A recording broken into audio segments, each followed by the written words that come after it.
నమస్తే మామ, sorry to say this. నేను కావాలని చెప్తలే, కానీ ఇక ఏమంటారు, మనసు ఒప్పుతలే. కానీ ఇవాళ ఏమనుకోకండి, నా ఒపీనియన్ చెప్తున్నా. ఈ వీడియో ఒకటి, మా యూనివర్సిటీ నుంచి ప్రతి ఫ్రైడే ఇక్కడ ఏమంటారు, ఒక యాక్చువల్గా చర్చ్ ఉంటుంది.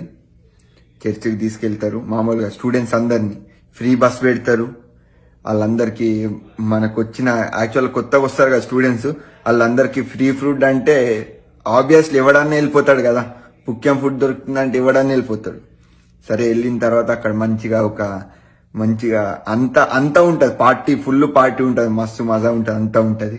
లాస్ట్కి బైబుల్ ఇస్తారు. లాస్ట్కి బైబుల్ ఇచ్చి అంతా చదవమంటారు. బైబుల్లో అంతా చదవమంటారు. ఓకే, బైబుల్ని కావాలంటే ఇంటికి పట్టుకెళ్ళమని ఆఫర్ ఇస్తారు.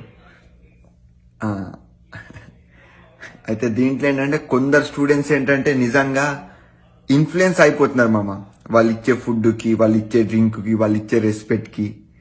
మళ్ళీ మా అమెరికా ఇంత అడ్వాన్స్ అయిందంటే కారణం ఇలా అలా అని చెప్పి కొంచెం ఇన్ఫ్లుయెన్స్ అవుతున్నారు మామ. మనం ఏ మతంలో పుట్టినాము, ఏ కులంలో పుట్టినాము, ఆ కులంలోనే చచ్చిపోదాం, ఆ మతంలోనే చచ్చిపోదాం.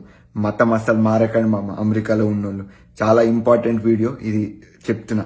థ్యాంక్స్ మామ, బాయ్ మామ.